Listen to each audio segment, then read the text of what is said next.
Hey, what's up, YouTube? Make sure you subscribe. Make sure you go hit that like button, hit that notification bell so you can keep getting these videos when they drop. Make sure you share this video. Now, a tragedy, a real tragedy happened this past Friday with one of our women civil rights leaders.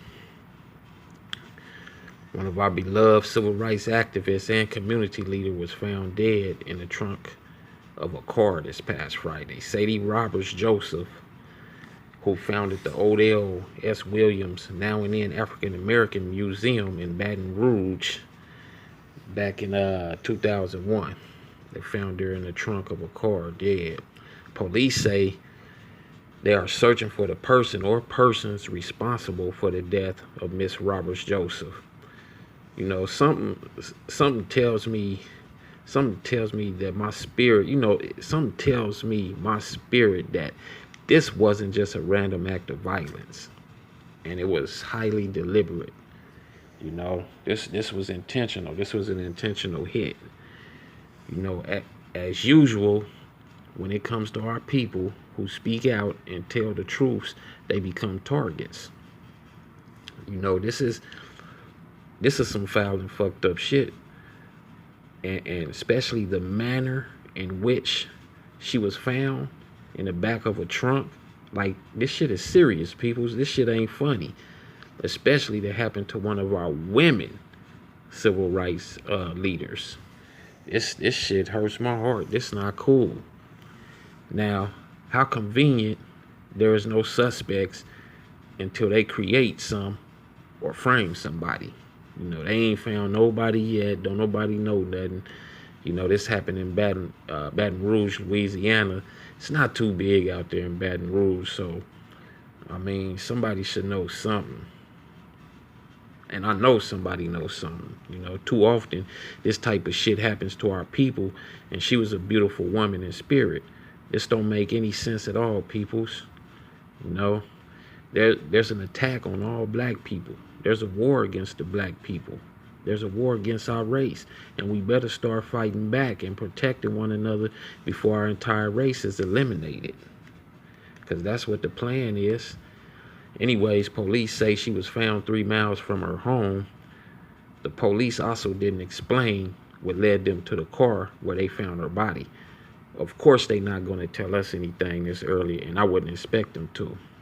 Right now, investigators are waiting for a report from the coroner's office to determine the cause of death.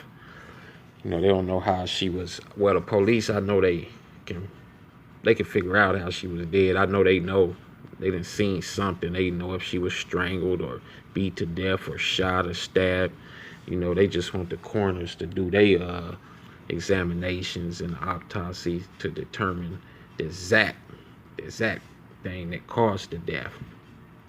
Anyway, her sister, Beatrice Johnson, told a local newspaper that her sister came to her house on Friday because she had mixed some cornbread. But her oven went out, and so she brought it there to put it in her sister's oven. Her sister also stated the bread is still there and that Miss Sadie never came back to get it. You know, her death has hit hard across Baton Rouge because she was loved dearly by everyone and was one of the last black oral street historians of Baton Rouge. If you don't know what a black oral street historian is, it's a person who interacts with the people and tells stories about our history and culture from the slavery days up until present day.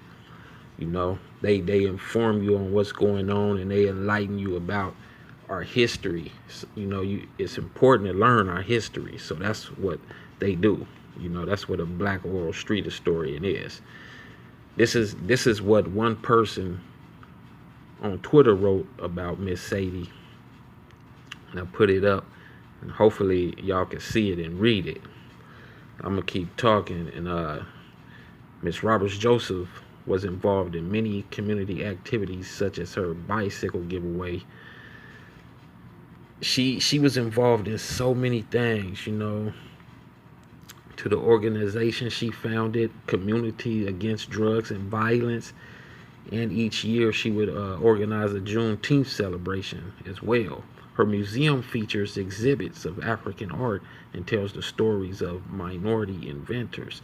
It also displays historical artifacts from the civil rights era, including the 1963 bus used during the civil rights boycotts in Baton Rouge. Everybody stated that she never bothered anyone. She never bothered anybody, though we know that's just not good enough for some people who have an agenda to destroy the black race and our leaders. You know, Baton Rouge, Louisiana is racist just as well as the entire state of Louisiana. You know, that was one of the original slave states, with most people still acting like physical slavery still exists. They want our people to be in fear and call them masters still. You know, fuck that. I'm not calling them master. Fuck that. But that's how they, in a lot of those southern states, you know, a lot of the white folks still act like that. And a lot of the black folks act like that too.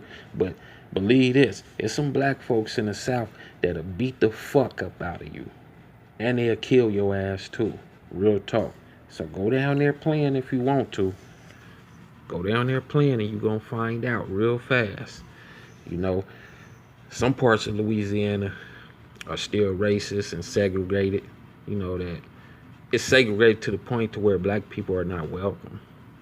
You know, slavery still does exist in America. They just whip us differently nowadays. The chains was removed from our body and placed upon our minds, while the whips and plantations were replaced with your modern day prisons and drugs. You know, they whip us differently now. They don't need the whips. They ain't whipping us on our backs and shit. You know, they whipping us different ways and shit, making us pay taxes and all that type of shit. Why they incarcerate us for nothing and kill us. You know, it's evident that some evil, wicked motherfucker didn't like what Miss Sadie Roberts-Joseph stood for. What she stood for: integrity. She stood for peace, for positivity, you know, all of that, for the advancement of her people. She wanted to see her peoples learn about their history and get ahead in life. I mean, what's wrong with that, you know? You know, there will be no real justice nor peace until we stand up and start fighting our oppressors. You know, the police still saying that they are working diligently around the clock to bring this case to an end, and hopefully the people involved will be brought to justice, so our family and the community of Baton Rouge, along with all of us, you know, around America and the world, can have some peace of mind. Because this, you know, I already know it's a senseless fucking crime. She didn't bother nobody. She a peace activist, a civil rights activist. You know, she only thing she probably did is told the truth and made somebody feel uncomfortable. That's not her problem or her fault at all. You know, I really wish that more YouTubers will make videos like this one to bring awareness to our peoples, because a lot of times situations like this one go unheard of and swept under the rug, though they couldn't do it this time because she was such a beautiful soul and well known. But let's start pushing the line, peoples. And I want to say rest in peace to Miss Roberts Johnson. Rest in peace, and I wish her family well. Make sure y'all subscribe. Make sure y'all hit that like button and notification bell so you can keep getting these videos. And make sure you share this video. Definitely make sure you share this video. All right, peace.